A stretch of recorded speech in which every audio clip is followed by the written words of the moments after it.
All right, we're live and direct. Flycatcher US 33 back at you. I had a little battle to take care of earlier on, so I'm all detuned on that. Straight off the bat, we got Kevin Pritchard racing down the line past H. Poco. Did the silver streak there, but it rewards him with a little tail first landing aerial. Wonder if he'd even have made that if it was a single fin. Probably not. Anyway, guys are kind of hot to trot. Let me summarize. We're in the final bracket, or at least round 3 of the Pro Men trials here. Out in this heat's Camille Juban, who happens to be last year's AWT champion.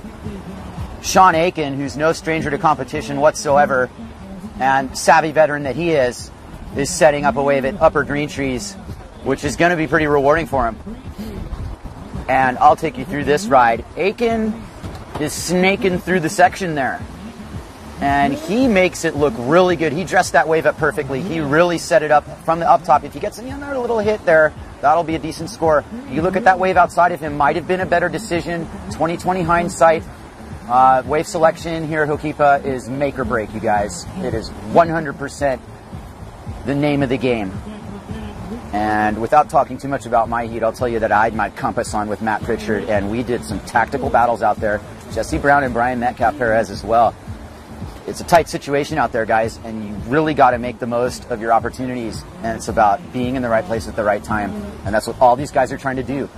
And based on that exchange here, is Pascal Hardy, the last person I mentioned here, in this very stacked heat with 8.5 minutes left in it, is you got to be in the right spot. Look at Kevin, who went all the way downwind on his wave to try and get that score. Well, now he's stuck kind of in the channel as Camille Juban, our defending AWT champion, just spanks that lip with authority and brings it around again. And he's going to get turn number 3 here and might do some spinny, well, underwater spin anyway.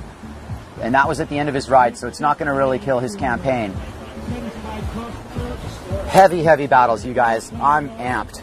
And here comes KP, infamous KP, and I really don't see him riding this wave. He's going to attack, he's going to go get back in position. That wave was strictly meant for him to get back upwind from his silver streak ride there.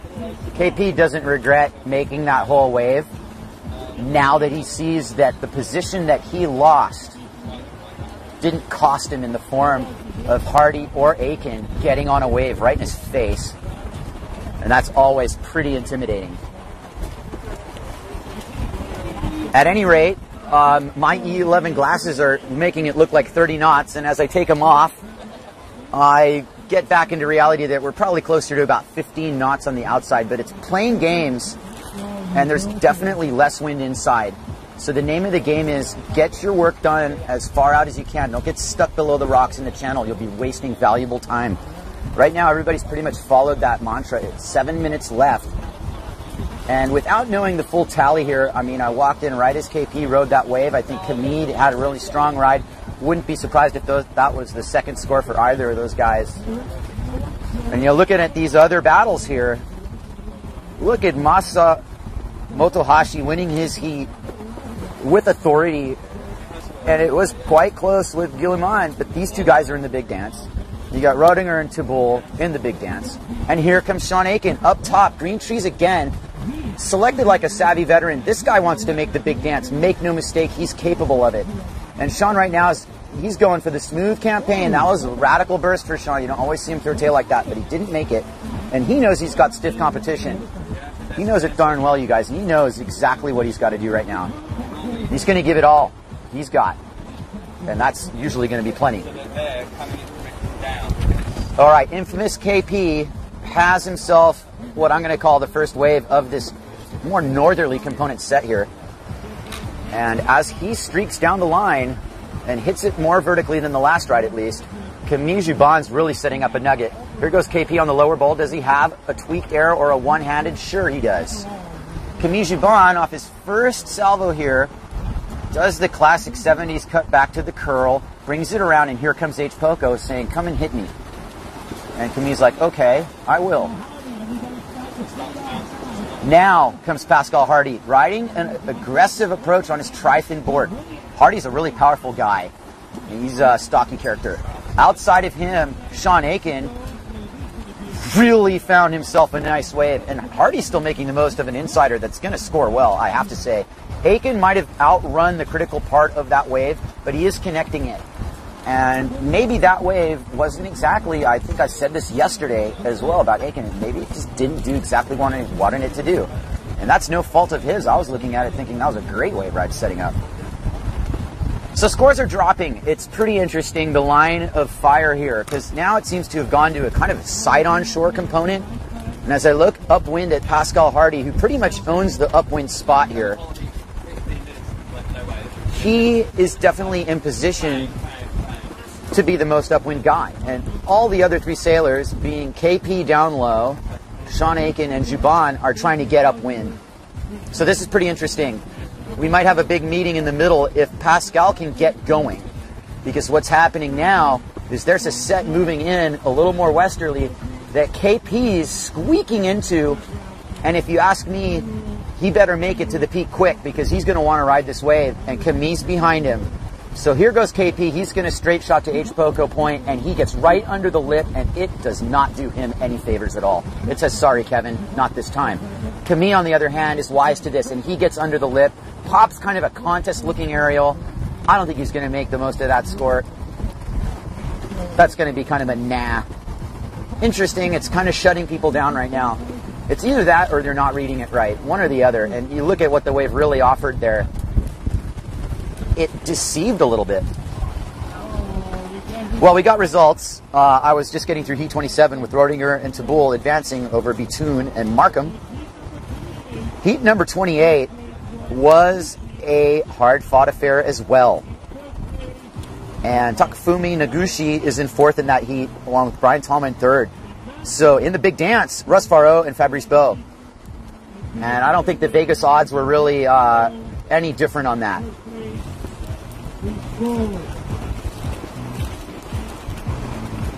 I'd have put my money on Faro and Beau in that heat as well. But anything can happen. This is Hokipa, you guys, and it has its own plan. And you're going to see that carry out through this event. And this event, by the way, is the 2013 JP Aloha Classic, which is right now in the early stages, it's in the late stages of the AWT qualifier. And it's going to be a bit wait and see how far we're going to run through these brackets. I am pretty aware that they're going to get through this round, and we have our guys for the PWA bracket.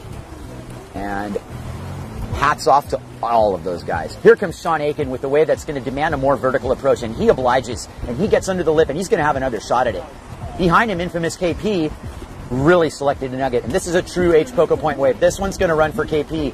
As you can see kind of the shadows of the reef under this right-hander. KP's got the upwind 360 on lockdown. He really learned that move, and he makes a perfect one. I was going to call it, but he beat me to it. Nice one, KP. He does a couple rebounds by Sean Aiken, who's swimming for his rig, unfortunately, after losing it on that wave. Here comes Camille Juban doing the upwind fade and a pretty good distance on that bottom turn. He seems to be covering a lot of ground, even though he's riding a small board. Blows out the tail and starts the trek down to the point. He's going to get the hit here. One-handed float aerial. That one's going to be one of his keeper scores, I think, guys. That was a really nice wave by Camille. If I can replay that in my head, that had the whole enchilada.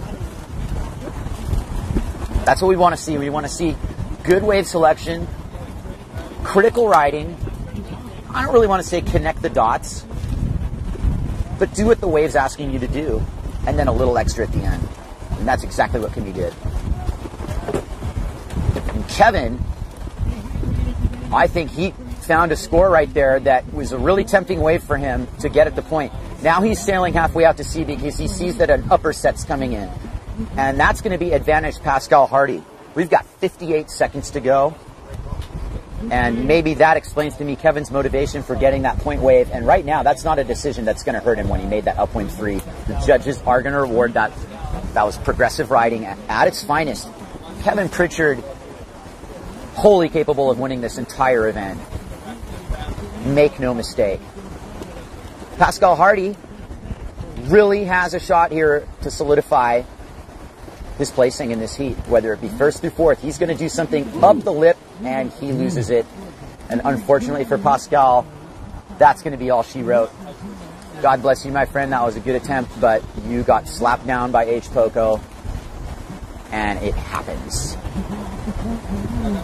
Camille Juban dressing up a point wave. I don't know if he would have done that in freesailing, but when you got 20 seconds left in the heat, you pretty much do anything. And Kevin Pritchard's going to get a final scoring ride because he's a savvy veteran, contest winner, world champion. And here comes Kevin Pritchard beelining it for the point and pretty much just carving it like it's the summer of '69 into the channel, and he is done. Great heat for Kevin as Camille sails through the rocks.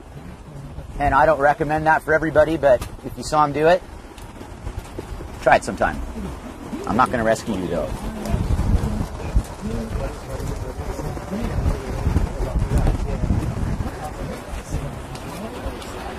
All right, that was a really solid exchange. The way I'm looking at that heat, having only seen half of it, no one really took control until late in the salvo, and I think Kevin Pritchard really sealed the deal with that upwind 3, and I think Camille kind of brought it home with that final wave ride. If I was judging that heat, and it was only 8 minutes long, that's what would happen. But there was the other half that I missed, and we'll see what happens. I'm not even going to start calling heats here. It's not my job. But any of you back out there in Twitter land, hashtag PWA, World Tour, we'll see what all of you who've stayed up late over there in Euroland, which is now closing in somewhere past midnight, wherever you are, from Finland to the UK to Lithuania, Estonia. Where else do you think they're watching right now? Japan. Konnichiwa, bros. We're with you after your disaster, and we support you, Japan. You're an awesome country. I love going there and windsurfing. I love your food and your culture. And I really like the crew of Japanese sailors that come here all the time. They're a super respectful bunch. So dozo to you guys. And if you can make a commentary in English, much appreciated. Well, Sean Aiken's kind of doing his little bash there. He knows he's got a tough result upcoming here. I don't know if he made it or not. I think all these guys don't know for sure. You never know until they write it down. It's subjective. Only this heat's not over.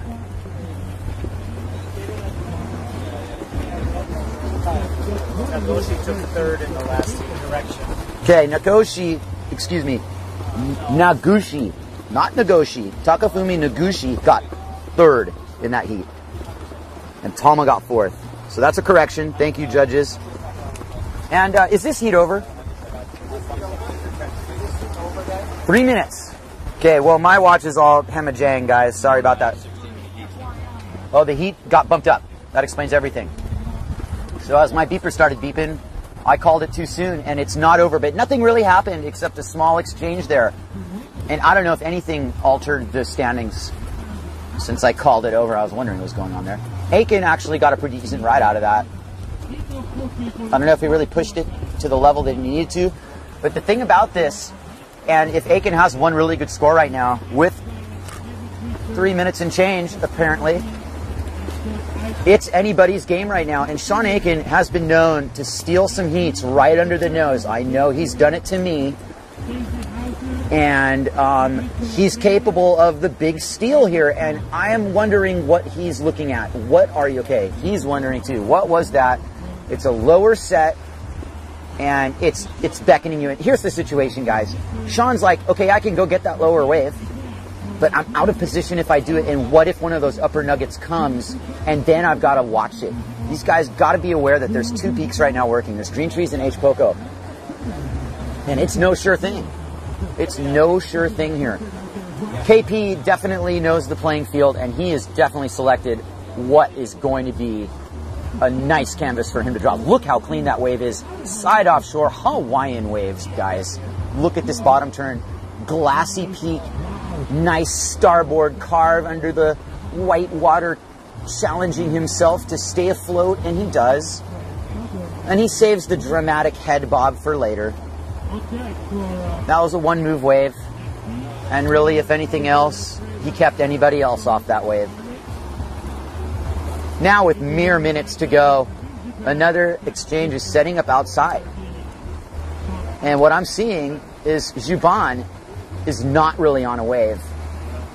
But behind him, Aiken and Hardy definitely are. And I'm looking in particular at Sean Aiken's wave that he's setting up before Juban can even head on his. So Juban's down low, and Aiken just gave it away. Unfortunately for him. And Juban, as that happened, sliced and diced. So Aiken, unfortunately, misread that and just lost his turn right when it counted. Pascal Hardy is going to get a chance here, and he punches a vertical bottom turn, spray all over the place with him and the amount of power he sails with. Nice little setup turns to get that aerial that tweaks the board on both angles, but he doesn't stick the landing, and that's not really his fault with that gusty wind out here. So, heading out as that heat is now officially over.